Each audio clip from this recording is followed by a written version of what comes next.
C'est là que franchement j'envie les hommes, parce que les hommes quand ils font des vidéos, ils mettent un t-shirt, ils se coiffent, en 2 secondes ils sont prêts. Nous les femmes, ça demande beaucoup plus de logistique. Comment choisir un bon sujet pour sa première formation en ligne ou pour ses accompagnements? C'est ce que nous allons voir dans cette vidéo. Je sais que quand on se lance, alors cette vidéo est plutôt débutante, on va dire, ou si plutôt aujourd'hui vous avez des accompagnements, on va dire one and one, c'est-à-dire vous faites un seul rendez-vous, un seul rendez-vous, un seul rendez-vous, one shot en fait, vous n'avez pas de programme d'accompagnement. Donc cette vidéo est faite pour vous, donc si vous souhaitez lancer une formation en ligne ou si vous souhaitez créer des... voilà, quand je perds mes mots, un protocole d'accompagnement ou un programme d'accompagnement individuel. On va vraiment regarder tout en détail, donc comment choisir le bon sujet d'accompagnement ou la bonne formation en ligne. Il y a pas mal d'étapes par rapport à ça et c'est important en fait d'avant de se lancer, d'être sûr que la formation ou l'accompagnement qu'on lance soit bon.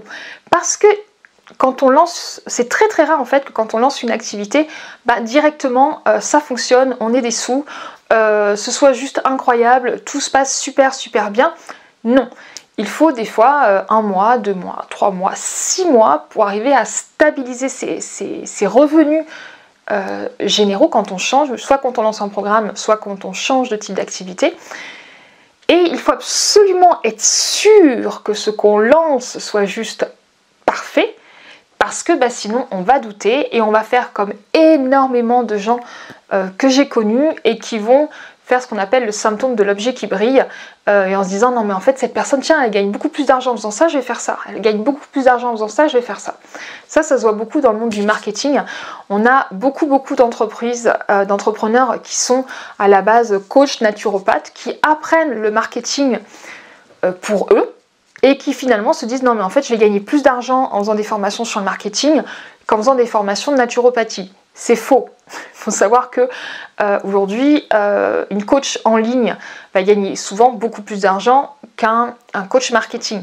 Parce que les gens passent beaucoup plus de temps à s'occuper de leur santé et reviennent vers leur santé, tandis que quand on a pris un coaching marketing, à moins de scaler et de faire des offres évolutives,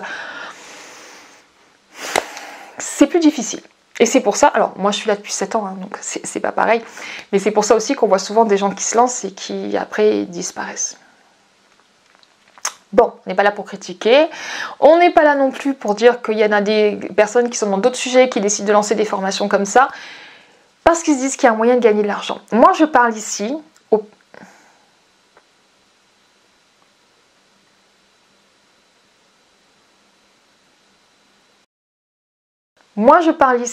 aux personnes qui ont envie d'accompagner avec leur cœur, qui ont vraiment envie en fait d'avoir une transformation avec leurs clients, qui ont vraiment envie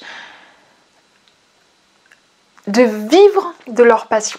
Voilà, donc aujourd'hui on va parler de tout ce qu'il faut voir justement pour lancer un accompagnement ou une formation en ligne. Et justement, la première chose qu'il va falloir évaluer, c'est votre expertise et votre passion. Oui, est-ce que vous avez suffisamment de connaissances pour accompagner des personnes dans le domaine où vous souhaitez les accompagner? Alors quand je dis suffisamment d'expertise, vous n'avez pas besoin du même niveau d'expertise si vous accompagnez des débutants que si vous accompagnez des personnes qui sont avancées. Par exemple, pour accompagner dans l'amour, il n'y a pas besoin d'avoir un niveau avancé. Par contre, peut-être que, alors je ne suis pas très douée, mais je veux dire dans le Reiki, je sais qu'il y a plusieurs niveaux de Reiki. Peut-être que si vous êtes à un niveau avancé, vous pouvez aider les personnes qui sont au niveau débutant, mais en étant au milieu intermédiaire, vous ne pourrez pas aider les gens qui sont avancés. Voilà. Donc la première chose, c'est est-ce que vous avez évalué votre expertise par rapport à ce domaine?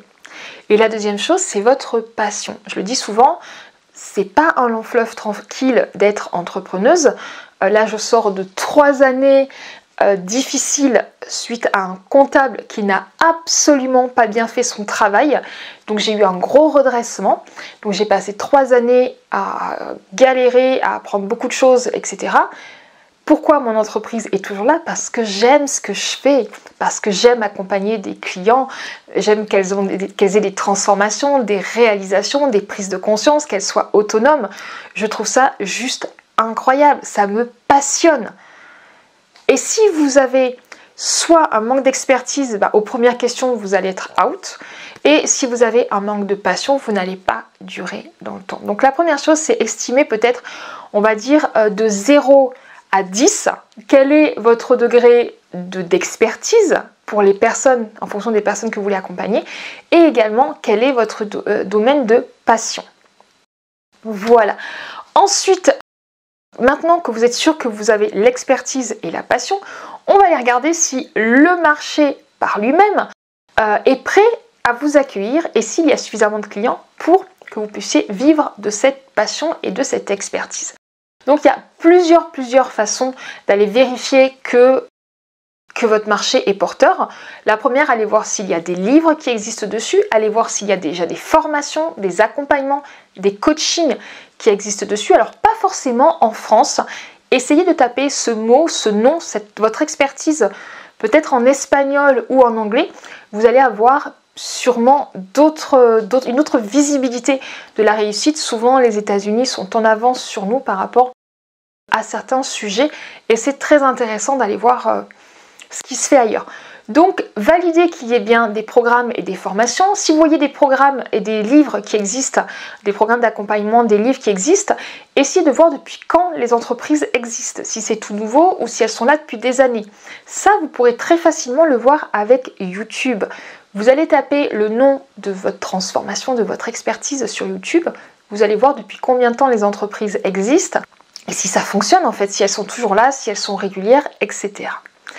Quand vous avez vraiment validé ça, donc là on est en train d'analyser la concurrence parce que en regardant ce qui se fait, donc s'il y a une place sur le marché, vous allez identifier des leaders, des personnes qui sont là depuis longtemps et qui font la même chose que vous. Personne ne fait la même chose que personne. Et donc vous allez tout simplement aller regarder ce que fait la concurrence. Ce n'est pas mal, c'est tout à fait légal, ça existe depuis la nuit des temps. Donc allez regarder ce que fait la concurrence, regardez s'ils ont des programmes, regardez si vous trouvez que ces programmes sont moins bien que les vôtres.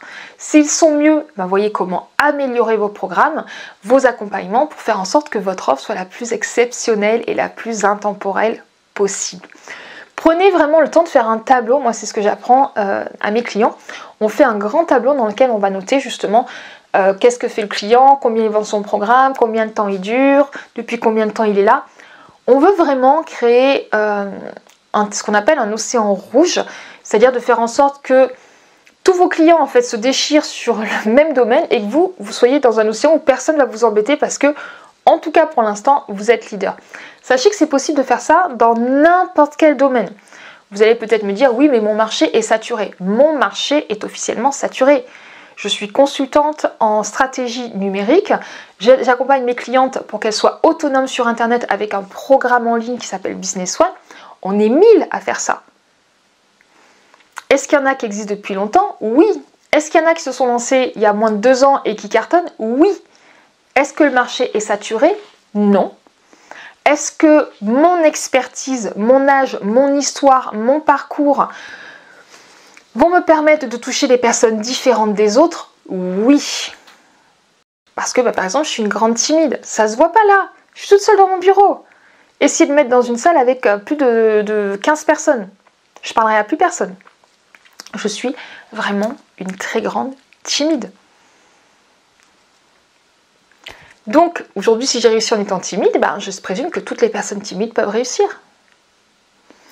Après, je suis une geek. C'est mon point fort. J'ai un BTS en développement web. C'est mon point fort. Donc, c'est ce que moi, je vous enseigne. Souvent, les personnes qui lancent des formations, elles ne sont pas forcément bonnes dans ça. Elles sont bonnes dans d'autres choses. Moi, je pense à une personne qui lance des formations dans le même domaine que moi. Elle n'est pas douée en technique, ça c'est sûr. Par contre, elle est géniale, c'est presque une influenceuse, vous voyez. Elle est tout le temps sur les réseaux, elle communique tout le temps sur tout. J'en suis incapable. Donc elle va apprendre d'autres choses. Et c'est très bien. Il y a de la place pour tout le monde, quel que soit le marché. Aucun marché n'est saturé. Mais regardez ce que font les autres. parce que ça vous permettra d'être toujours le meilleur. Ensuite, quand vous allez donc valider votre sujet. Donc là, vous avez regardé si vous aimez ça, votre expertise, votre passion, vous avez regardé s'il y a des places sur le marché, vous avez regardé qu'il y a des concurrents. Ok, donc là, on va valider votre offre. Vous pouvez faire un système de questions, etc. Ou vous pouvez juste vous dire oui, je le fais, non, je le fais pas. Si je ne le fais pas, pourquoi je ne le fais pas et comment je pourrais améliorer pour le faire. Ça, c'est super, super intéressant. Donc prenez le temps. Il y a plusieurs techniques de validation qui existent. Mais une qui est très très bonne, c'est tout simplement d'aller demander à votre audience. Je sais que quand on débute, c'est difficile, mais tout simplement faire un questionnaire, envoyez-le aux personnes qui seraient potentiellement intéressées, n'envoyez pas à tout le monde parce que ça sert à rien. Aujourd'hui, imaginez que j'envoie un questionnaire sur comment développer son activité en ligne à ma Tata Lucette. Elle s'en fout royal, Tata Lucette. Royal. Voilà. Donc voilà, demandez à des personnes qui sont susceptibles d'être vos clients idéaux. Donc essayez avec sur vos réseaux sociaux, etc. Ça fonctionne beaucoup mieux, mais surtout, il faut que ça vienne de vous, d'accord? Dites-vous, ok, en ayant validé tout ça, est-ce que cette offre me convient? Là, quand vous êtes sûr que cette offre vous convient, je vous inviterai à aller regarder une vidéo que j'ai faite sur comment, quel est le processus exact pour créer une formation en ligne. Donc allez la voir, ça doit être là ou là. Je dirais que c'est là. J'en suis pas sûre. Parce qu'en fait, j'inverse la caméra, donc après, je sais plus du tout où c'en est. Voilà. Donc quand vous avez décidé de valider et de dire ok, c'est bon, je me lance, c'est ça que je veux faire, c'est génial, je vais m'éclater, on va passer un super bon moment et en plus, je vais vivre de ma passion. On va aller réfléchir à quelque chose qui est hyper intéressant, c'est adaptabilité et évolution. Ok, je fais ça. Qu'est-ce que je peux mettre en place maintenant pour que ce soit simple, que je puisse le lancer rapidement, même si c'est un peu moins cher? Et qu'est-ce que je vais mettre en place pour plus tard? Ça ne sert à rien quand on débute de créer une machine de guerre qui va être ultra complète et ultra efficace, parce que d'abord ce qu'on a besoin, c'est de mettre l'accent sur le fait de trouver des clients. Donc prenez ce qu'on appelle un minimum viable, prenez une petite partie qui aura un processus complet de votre formation, de votre accompagnement, mettez-le à un prix correct et vendez cette offre. J'ai aussi une vidéo que je vous ai fait des stratégies pour justement faire vendre les stratégies pour vendre votre offre. N'hésitez pas à aller regarder par là. Mais ne mettez pas tout au début. J'ai un programme principal qui s'appelle Business One, je vous en ai déjà parlé. Et à mes clients, souvent, je leur demande qu'est-ce qu'il faudrait que je rajoute en plus. Qu'est-ce que vous avez besoin en plus? Et mes clients me disent tous, ne rajoute rien. Il y en a assez. Il y a tout. Il y a tous les sujets. Il y a pour faire des webinaires, pour faire des défis, pour faire juste des tunnels classiques. Il y a tout. Faire des sites internet, il y a tout. Et moi, en tant qu'experte, je veux toujours plus parce que moi-même, je me forme encore plus. Là, je suis dans une formation pour apprendre à faire pour mon agence de com. Je suis dans un accompagnement pour mon agence de com. Je suis dans un programme pour mon mindset. Je suis dans un programme pour m'améliorer dans les webinaires. Mais mes clients, eux, ils veulent pas ça. Mes clients, ils veulent juste avoir une entreprise qui tourne et qui est rentable, puis apprendre à déléguer. C'est sûrement votre cas aussi. Donc, mettez juste un minimum en place viable et ensuite, demandez à vos clients ce qu'ils veulent quand vous aurez des clients. Moi, aujourd'hui, mes clients, ils ont plus besoin de mindset, ils ont plus besoin de travailler le fait de tenir la distance. Et d'ailleurs, c'est ce qu'on fait sur le nouveau programme. Ça fait partie, c'est la version 2 que je suis en train de préparer. Il y aura des coachs qui seront à disposition beaucoup plus rapidement que moi. Il y aura des petits groupes de travail. Il y aura beaucoup plus de choses pour justement permettre de tenir, non seulement sur le fait de lancer une activité, mais également de l'évoluer, de la faire évoluer. Le programme, avant, c'était officiellement, c'était 3 mois, et ensuite, les gens pouvaient rester aussi longtemps qu'ils veulent. Maintenant, le programme implémentable, il est sur 12 semaines, mais on accompagne sur 10 mois. Pourquoi? Parce que on doit lancer, puis analyser, évoluer, analyser, évoluer. Le processus peut être long, mais on a mis en place un écosystème autour de chaque personne qui rentre pour qu'elle ne se sente jamais seule, jamais perdue, qu'elle soit tout le temps avec une binôme, une personne avec laquelle échanger, un groupe. J'ai créé un écosystème, j'ai d'ailleurs créé une plateforme complète que j'ai codée pour permettre à chaque femme que je vais accompagner de ne plus être seule. Mais au début, je suis partie par un petit produit viable que j'ai amélioré. Quand j'ai lancé mon tout premier programme qui était l'ancêtre de Business One, votre marque c'est vous, je l'ai lancé à 700 €. Et il y avait tout. Mais j'avais besoin d'avoir des témoignages. J'avais besoin de lancer mon programme. J'avais besoin de moi me former. L'expertise que j'avais en 2020 n'est pas l'expertise que j'ai aujourd'hui, forcément. Faites pareil. Faites un petit programme viable et ensuite bonifiez-le avec le temps. Donc, qu'est-ce qui est essentiel maintenant? Qu'est-ce que je peux faire plus tard? Ça, c'est hyper important. Ensuite, aligner avec les objectifs personnels et commerciaux. Vous devez avoir un programme qui est donc viable, mais qui est également dans les sommes du marché. J'ai souvent des personnes que j'accompagne et qui ne sont connues de personne, qui n'ont jamais rien lancé et qui disent « Mon programme vaut au moins 6 000 €. Je connais des personnes qui vendent ça au moins. » On est d'accord. Mais pensez aussi où est-ce que vous êtes? Où est-ce que vous en êtes aujourd'hui? Qu'est-ce que vous faites aujourd'hui? Est-ce que vous êtes connu? Est-ce que l'ensemble des gens que vous avez autour de vous sont capables de mettre cette somme-là? Est-ce que vous avez une notoriété suffisante pour créer un gros programme? Alors attention, je ne vous dis pas de mettre le programme à 27 €. Ça, c'est clair, net et précis. Je ne vous dirai jamais de mettre un programme à 27 €. Jamais. Ou à 100 €. Mais commencez par quelque chose qui est adapté à vos compétences et également adapté au marché. Quand les personnes vont rentrer sur un produit qui est bon, mais qui est accessible, mais qui est bon, vous allez avoir des témoignages et c'est comme ça que vous allez pouvoir petit à petit augmenter ce prix. Donc ça, hyper important. Comment on fait le choix d'un tarif? Je ne l'ai pas noté, mais ce serait un sujet d'une vidéo complète. Donc dites-moi dans les commentaires si vous voulez que je fasse une vidéo sur comment déterminer un tarif pour un accompagnement, un programme d'accompagnement ou un programme de formation en ligne, parce qu'il y a des petites stratégies pour voir ça. Donc c'est quelque chose qu'on pourrait voir à l'occasion. Donc je récapitule, comment choisir le bon sujet de votre premier accompagnement ou de votre première formation en ligne. Donc la première étape, c'est évidemment de savoir si ça vous plaît, si ça vous parle, si ça répond à votre passion et à votre expertise. La deuxième chose, ça va être effectivement d'aller regarder s'il y a un marché sur ce que vous voulez faire et s'il y a également de la concurrence. Regardez ce qu'ils font, s'ils le font bien, qu'est-ce que vous pouvez faire de mieux. Ensuite, vous allez tout simplement aller valider votre sujet en vous disant « Ok, je le fais ou je le fais pas, ou il faut que je change des choses ». Ensuite, on va adapter son offre. Qu'est-ce que je fais maintenant? Qu'est-ce que je ferai plus tard? Ensuite, on va aligner le tarif, l'offre, comment on le lance. Je vous ai conseillé 2 vidéos, allez voir en addition par rapport à celle-ci, parce que j'ai 5 vidéos que j'ai prévues en bloc, justement sur les formations en ligne, pour justement que tout soit aligné en même temps. Et quand vous êtes prêts, on se lance. Voilà.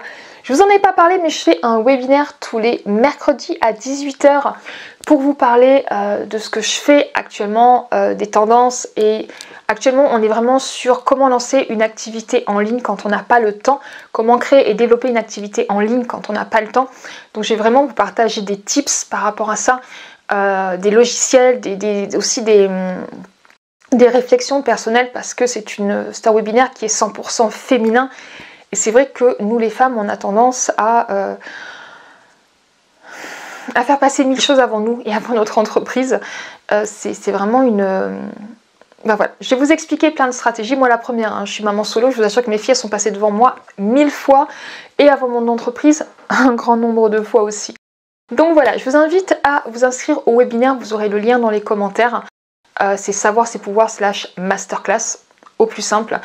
Et comme ça on pourra discuter ensemble. N'hésitez pas aussi si vous avez des questions à prendre un rendez-vous avec moi. Et si vous voulez avoir des interactions un peu plus personnelles, un peu moins techniques, sur qu'est-ce qu'il y a dans la tête d'une femme entrepreneuse, en l'occurrence moi, je vous invite à rejoindre mon podcast qui s'appelle Votre marque c'est vous, et dans laquelle je vous explique toutes mes réflexions, et on est plus dans du mindset que dans du technique. J'ai vraiment décidé de scinder les 2 sujets, parce qu'avant tout était sur ma vidéo sur YouTube, et là je veux vraiment que ce soit vraiment un espace à part. Voilà. J'espère que vous avez aimé cette vidéo. Je vous souhaite une très très bonne journée et surtout n'oubliez pas, votre marque, c'est vous.